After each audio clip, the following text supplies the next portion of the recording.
अस्सलाम वालेकुम, नमस्कार, सत श्री अकाल एंड गुड इवनिंग। मैं हूँ आरज़ू काज़मी और आप देख रहे हैं पॉइंट ऑफ व्यू।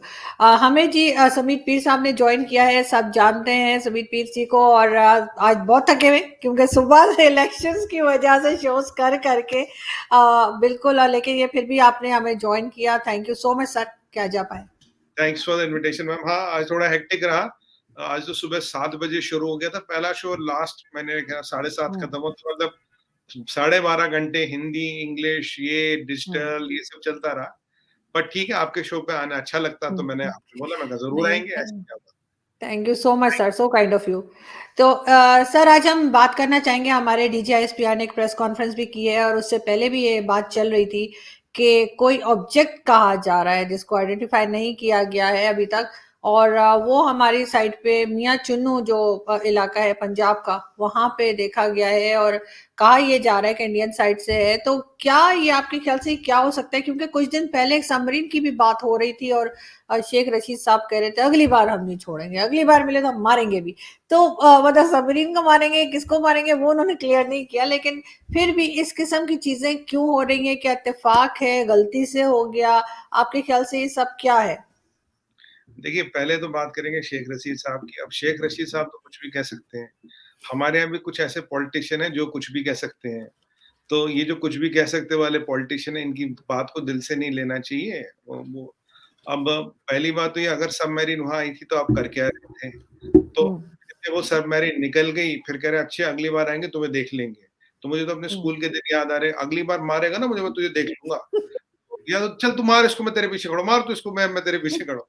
देखिए, ऐसे कोई डिफेंस होता है? ऐसे हाँ, पॉलिटिकल बयानबाज़ी होती है, कुछ इधर-उधर नंबर बन जाएँगे। जैसे अभी नियाज़ी साहब कह रहे थे कि जी यूरोपियन यूनियन वाले तो हिंदुस्तान को खत नहीं लिखते, हमें तो खत लिखते हैं, आप उनको ये पूछो, आप इनको ये पूछो।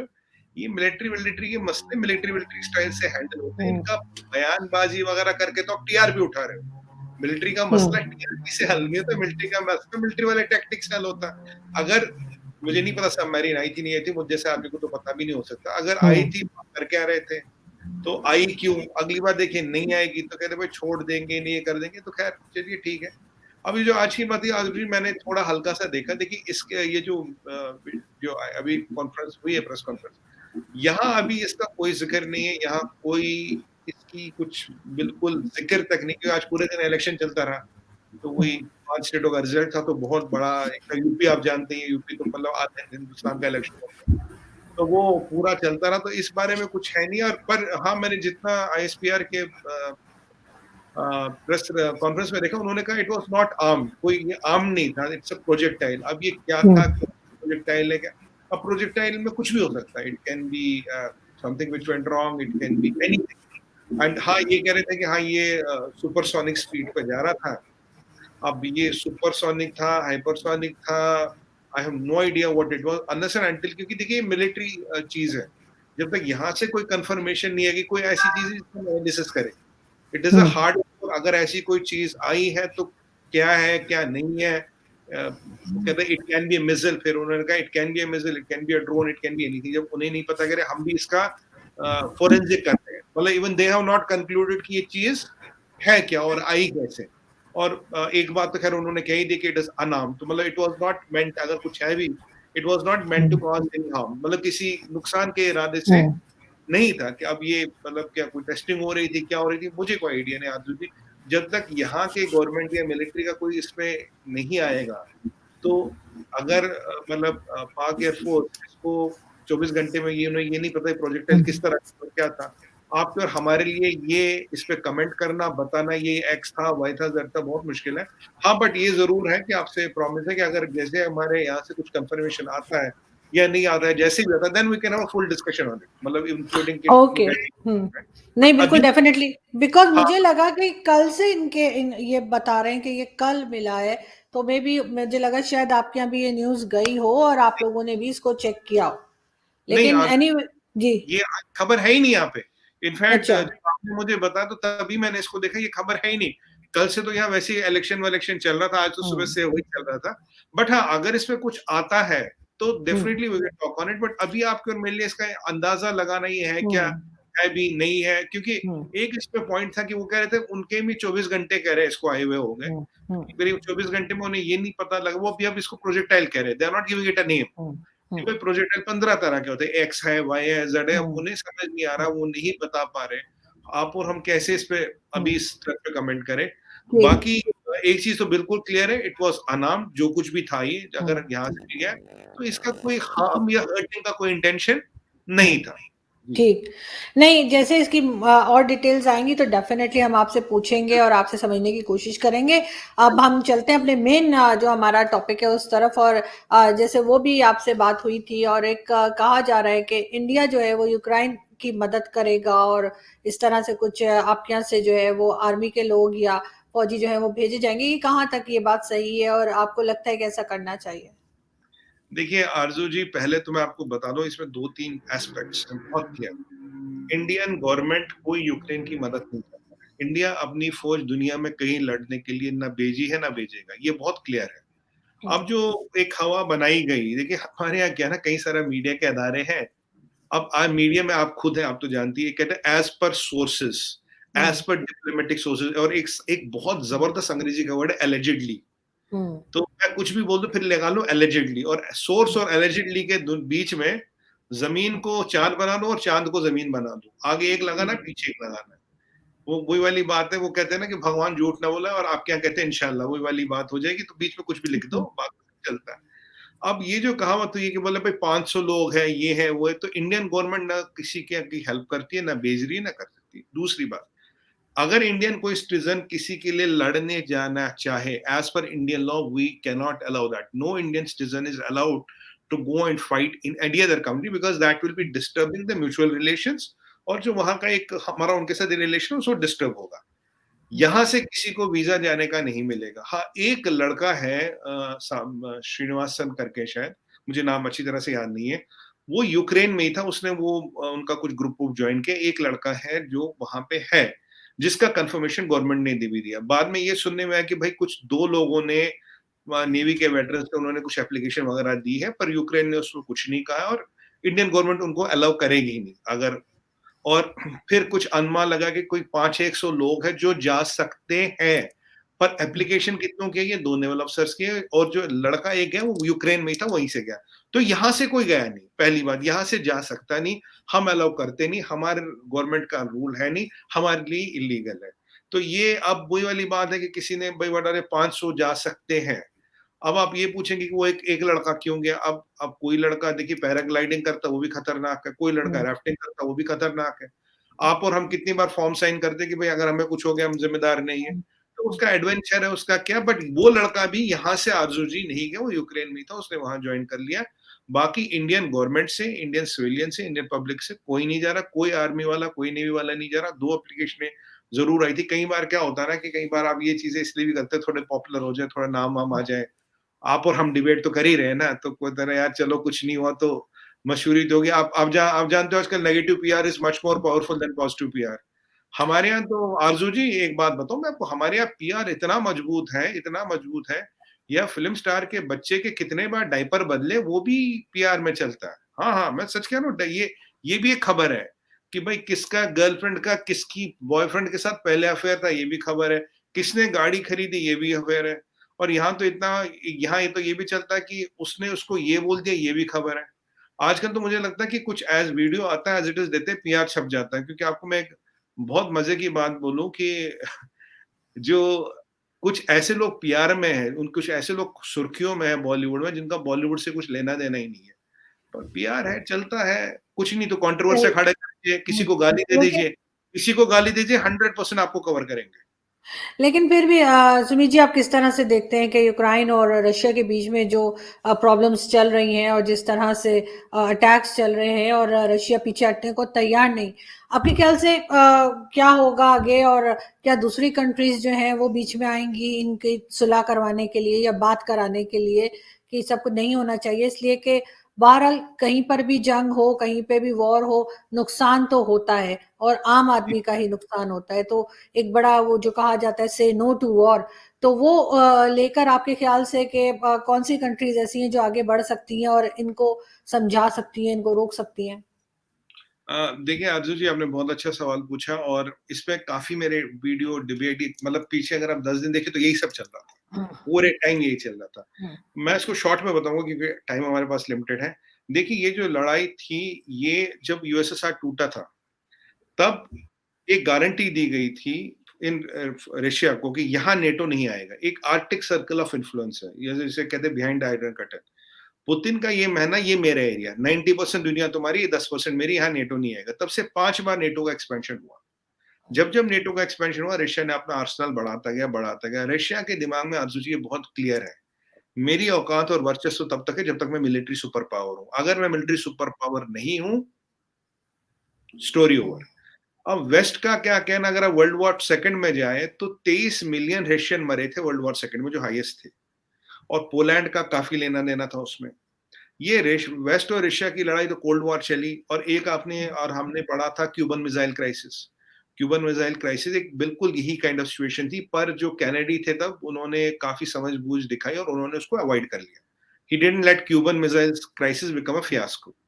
अभी क्या हो रहा है, जो नेटो 5 बार एक्सपैंड हो गया, अभी कहानी कहाँ से शुरू होती है? आरज़ू जी, कहानी यहाँ से शुरू होती है, जो बाइडेन की अप्रूवल रेटिंग बहुत नीचे जाती है, जब लिटरली मैं आपको बोलूँ, अफ़गानिस्तान में वो पिट जाते हैं। पहले उनपे और डेमोक्रेट्स और रिपब्लिकन्स में 1% का वोट शेयर का डिफरेंस था इलेक्शन में। अफ़गानिस्तान में जो हुआ, जाते-जाते यूएस मरीन्स मरे, आपने $1 ट्रिलियन फूँक दिया, 20 बिलियन का हथियार भी है, और लिटरली आप मतलब अपने लोगों को नहीं निकाल पाए वहाँ से, हमने डिस्कस किया था उसपे। और अफ़गानिस्तान का क्या बन गया, वो तो अलग मसला है ऑल टुगेदर। जब अप्रूवल रेटिंग ऑल टाइम नीचे गई, तो अभी उनको दिखा, यार ये जो यूक्रेन और ये रशिया वाला मसला है, क्योंकि यूएस में रशिया को एक एनिमी माना जाता है शुरू से, मतलब एक माइंडसेट है ऐसा। तो उन्होंने कहा क्यों ना इसको थोड़ी हवा लगाई जाए, यूक्रेन को हवा लगाई जाए, क्योंकि उनका मानना है ये अमेरिकन मरे, यूक्रेनी मरे, मरे तो आपस में, आप एक ही देश था, आपस में लड़ मरेंगे, तो जो फॉर्मल यूएसएसआर है उसकी ताकत कम होती है। ये उनकी मंशा थी, खूब यूक्रेन को चढ़ा, भाई तुझे नेटो में लेंगे, तुझे यूरोपियन यूनियन में लेंगे। अब आते हैं विषय नेटो पे। 2008 से उनको ये लॉलीपॉप दे रहे हैं, कुछ नहीं किया, यूरोपियन यूनियन में भी नहीं लिया। अब जो ज़ेलेंस्की है, आप जानते होंगे, इनका ये जो है जी, ये तो स्टैंड अप कॉमेडियन थे, कोकेन एडिक्ट हैं। ये डॉक्यूमेंटेड हिस्ट्री है, ये मैं कुछ, इसमें एनालिसिस नहीं है मेरा, मैं कोई एनालिसिस नहीं हुँ, कर रहा। अब इनको ये वेस्ट के चक्कर में थे, 2014 तक वहाँ प्रो रशियन गवर्नमेंट थी। अब 2014 में क्या हुआ, अमेरिका ने अपना एक पट्टा बिठा दिया एज़ यूजुअल वहाँ पे। तब पुतिन ने क्रीमिया पे कब्जा कर लिया टू सेंड अ मैसेज। अब 2 रिपब्लिक्स को उन्होंने इंडिपेंडेंट घोषित कर दिया। अब क्या हो रहा था, अब नेटो में क्यों ला रहे हैं इसको? आप ऑलरेडी, आपका हंगरी में नेटो है, रोमानिया में नेटो है, पोलैंड में नेटो, आप ऑलरेडी रशिया को घेर रहे हैं। अब इसमें बड़ा गेम प्लान क्या है? बड़ा गेम प्लान ये था, यूक्रेन में नेटो को लाना। होगा क्या? अब यूक्रेन ही क्यों? यूक्रेन सबसे बड़ी टेरिटरी है फॉर्मर यूएसएसआर की। यूक्रेन में आरज़ू जी 15 न्यूक्लियर रिएक्टर है, 15। यूक्रेन में सबसे ज्यादा न्यूक्लियर पावर बनता है। अगर दुनिया में आपको कहीं एटम बॉम्ब बनाना है जल्द से जल्द, वो बन सकता है यूक्रेन में। 15 हुँ, रिएक्टर, यूरेनियम अपना, प्लूटोनियम अपना। क्या था, नेटो आएगा, ज़ेलेंस्की को कब्जा-वब्जा देगा, हाँ भाई हम तेरे को प्रोटेक्ट करेंगे। हुँ, ज़ेलेंस्की क्या करेगा, वो फटाफट न्यूक्लियर बॉम्ब बनाएगा, और रशिया का या यूक्रेन का प्लूटोनियम, यूरेनियम से बना हुआ न्यूक्लियर बॉम्ब कहाँ को देखेगा? रशिया की तरफ। तो हुँ, ये उनकी मंशा थी कि रशिया को हम ऐसे कंट्रोल करेंगे। पुतिन को ये गेम प्लान शुरू से पता था कि ये क्या करेंगे, उनको वार्न करता रहा, तो इनको लगा एज़ यूजुअल, जैसे अमेरिकन लड़ते-वड़ते तो है नहीं। ये तो ऐसी कंट्री है कि 10 बॉडी बैग आ जाए तो प्रेसिडेंट की अप्रूवल रेटिंग हुँ, गिरती है। बाकी हाँ, फौज-वौज बहुत ज़्यादा रखी है। हुँ, अब ये तो हमेशा मामा ढूँढते हैं लड़ने के लिए, भई हुँ, अहमद के मसूद मिल जाए, गुलबदीन हिकमतयार मिल जाए, ये मिल जाए, किसी के हाथ में बंदूक पड़ा हो, बेटा लड़ जा तू हमारे लिए। हुँ, अब इन्होंने ज़ेलेंस्की को चढ़ाया, भाई तू ये कर, तू वो कर।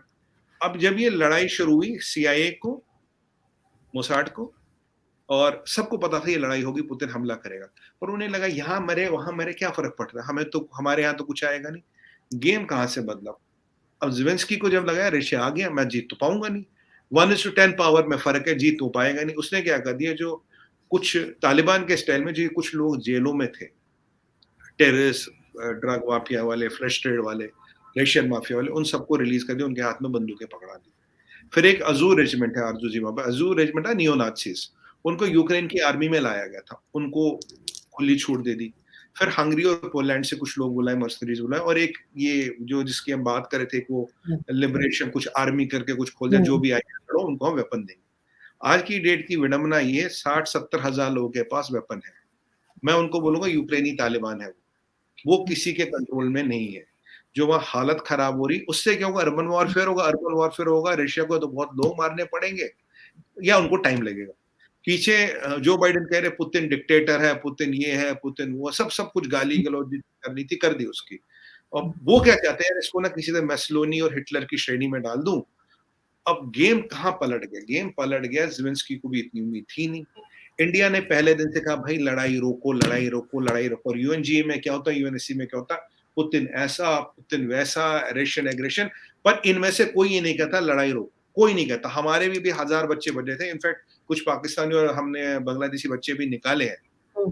तो हमने करीब 26,000 अपने लोग तो निकाले, 100 से ज़्यादा फ्लाइट्स लगाई, इतना बड़ा ऑपरेशन किसी ने चलाया नहीं जितना हमने चलाया। बस लास्ट के 1000 बच्चे, 300 बच्चे खार्किव में और 700 बच्चे सुमी में बड़ी मुश्किल से निकले। रशिया का इंटरवेंशन लिया, सीज़ फायर लिया, ये लिया, बहुत लंबी स्टोरी है। 48 घंटे तक यूक्रेन ने कुछ नहीं बोला।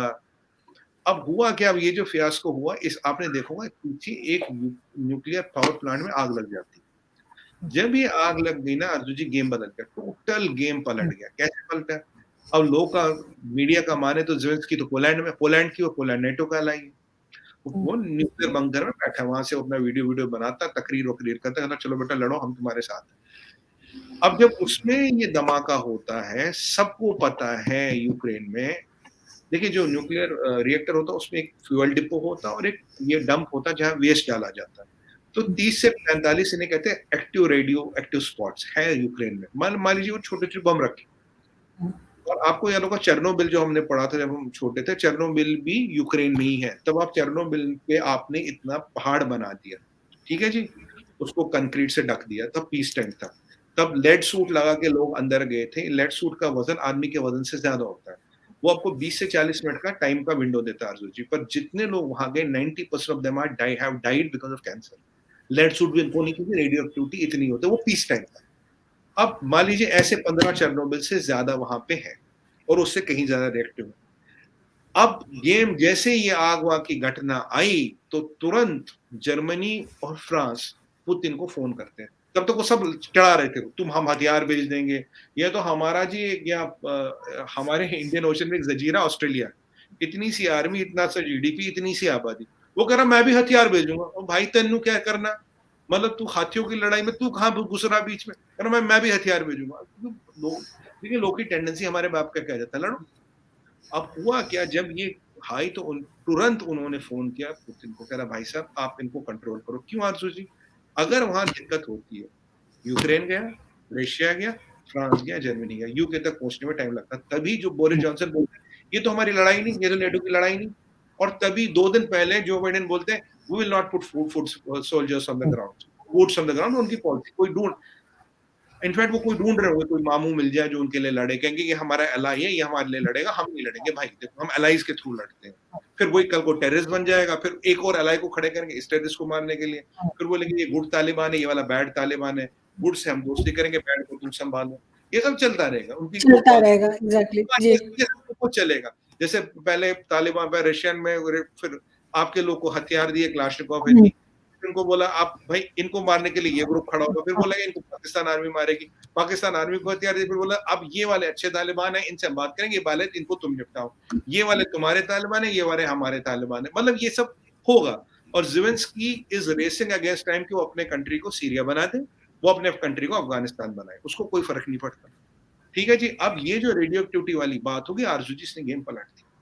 जब इसने गेम पलट दिया, फटाफट जो बाइडेन ने कमला हैरिस जी को भेज दिया, रोमानिया वगैरह इनसे बात करो।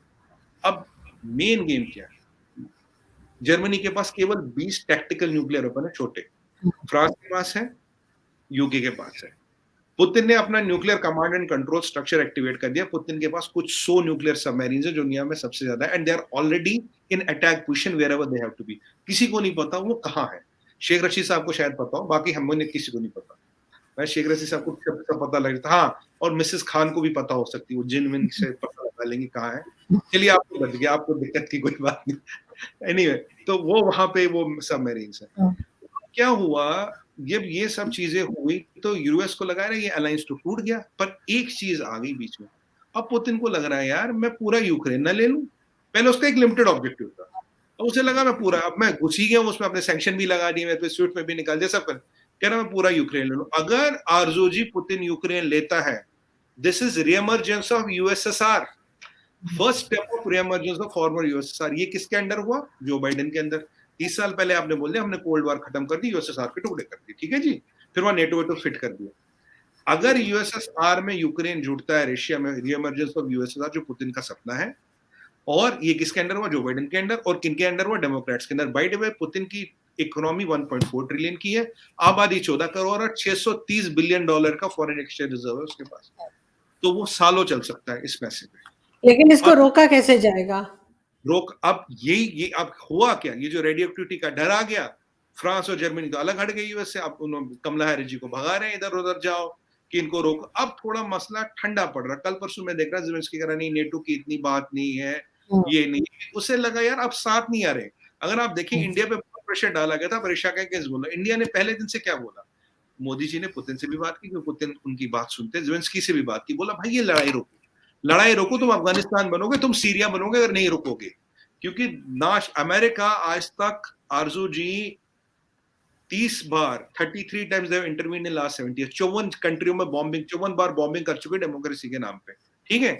अब इसको बोला रोको, जब तक इसमें आग में हवा लगाने का काम नहीं रुकेगा, जब तक ज़ेलेंस्की को हथियार मिलता रहेगा वो रुकेगा नहीं, क्योंकि he has nothing to lose. उसको पता मैं तो गया, अब तुम सब जाओगे मेरे साथ। अभी सबसे बड़ा मुझे डर क्या लग रहा है, अभी यूरेशिया कॉन्टिनेंट में ही आते, ये जो 70,000 लोग हैं जो खुले घूम रहे हैं जी, कल को अगर इनको लगा यार अब तो कुछ भी नहीं हो रहा, चलो हम ही कांड कर दें कुछ, ये न्यूक्लियर फैसिलिटीज में, तब क्या होगा? आप और मेरी जिंदगी इफेक्ट हो जाएगी। अमेरिका तो बहुत दूर है, आपकी और मेरी जिंदगी इफेक्ट हो जाएगी। आज आपने वर्ल्ड को न्यूक्लियर वॉर के कगार पे ला दिया, न्यूक्लियर रेडिएशन के कगार पे ला दिया। एक और चीज मैं आपको बता दूं, बहुत इंपॉर्टेंट है, लोग मुझसे बहुत बहस करते थे टीवी डिबेट्स में, नेटो चैप्टर 5, उसमें क्या होता है, नेटो की एक कंट्री पे अटैक करो, पूरे नेटो पे हमला। मैंने कहा भाई चैप्टर 5 तो इम्प्लीमेंटेबल भी नहीं है। कह रहा क्यों? मैं कहा तुम सबने मिलकर रशिया पे हमला कर दिया, 30 कंट्रियों भारी पड़ोगे, यूएस भी तुम्हारे साथ, पुतिन क्या करेगा? उसका न्यूक्लियर आर्सेनल है तुम्हारे पास, वो क्या करेगा जब उसे लगे मैं हार रहा हूँ? बोलेगा ठीक है। तो मैंने कहा कोई सद्दाम हुसैन थोड़ी ना जिसको तुम फोड़ दोगे, कोई बशार असद है, कोई लेकिन कहीं ना कहीं तो इसको रोकना होगा ना, ऐसा तो नहीं है कि सब लोग देखते रहेंगे कि वो पूरी वर्ल्ड को तबाह कर रहे हैं, लोग बैठे रहेंगे कि सब कुछ डिस्ट्रॉय हो जाए, उसका इंतजार तो नहीं किया जाएगा। बिल्कुल, ये जो पीछे लड़ाई चल रही थी ना, देखिए जो बाइडेन के लिए भी अब हो गया डू और डाई। अगर यूक्रेन पूरा खा गया यूएसएसआर का पहला स्टेप खड़ा, पुतिन क्या बोलेगा खाते ही, भाई नेटो जो आसपास की कंट्री में चलो सामान उठाओ। अगर वो नहीं बोलेगा, जहां कंट्रियों में यूक्रेन की केस स्टडी देखने के बाद आरजूजी वही बोलेंगे भाई यहाँ से निकलो, हमें तुम्हारी जरूरत है नहीं।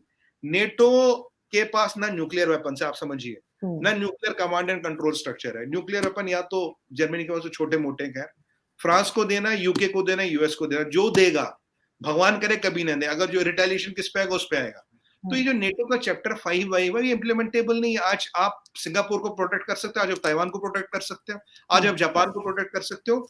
अभी एक ही समझदारी है जो हमने मोदी जी ने पहले दिखाई थी, लड़ाई रोको, एक ऑब्जेक्टिव, लड़ाई रोको, चढ़ाओ मत लोगों को, चढ़ जा भाई हम तेरे साथ है, ले हथियार, ले बंदूक। हुआ होता कि आपने देखा होगा अफगानिस्तान, आपने सीधे, जब तक ये बंदूकें गोलियां आती रहेंगी लोग मरते रहेंगे।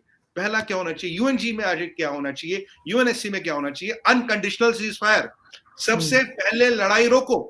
और अब जब ये, अब अच्छी बात ये होगी जो रेडियो एक्टिविटी का अब डर फैल गया ना, ये जो ब्लॉक था पहले टूट गया, अब हर कोई देख रहा है मेरे को मेरी दिक्कत तो नहीं होगी। तो अब आप ज़ेलेंस्की भी कह रहा नहीं नहीं नेटो कोई ऐसी मजबूरी नहीं है, हम देखेंगे, ये है वो है। पर मेरा जो आंकलन है, पुतिन कीव पे कब्जा करे बिना नहीं रुकेगा। आज सुबह से मैंने देखा नहीं ऑनेस्टली क्या हुआ, मेरा आंकलन है कि वो कीव पे कब्जा करके ही रहेगा, वो तब तक हटेगा नहीं। ये पुतिन का ऑब्जेक्टिव होगा। और मैं एक ही भगवान से प्रार्थना है कि न्यूक्लियर वाली बात कहीं हाथ से न निकल जाए, और अगर ये हाथ से निकल गई ना, कंट्रोल नहीं होगा। आप दर्शकों एक चीज लास्ट बोलना चाहूंगा, आरजू जी, काफी दर्शकों को पता होगा, काफी को नहीं पता होगा, रशिया के पास एक टेक्नोलॉजी आरजू जी called dead man switch. Dead man switch ये होता है कि अगर आपने रशिया पे हमला कर दिया, न्यूक्लियर ट्रायड 4 कंट्रियां दुनिया में which can launch missiles from air, submarine and ground, तो इंडिया भी होगा, रशिया भी। मान लीजिए आपने एकदम रशिया पे हमला कर दिया, पूरा रशिया खत्म हो गया, आदमी की जात नहीं बचती, घास का तिनका नहीं बचता, तो लोग रशिया करते हैं।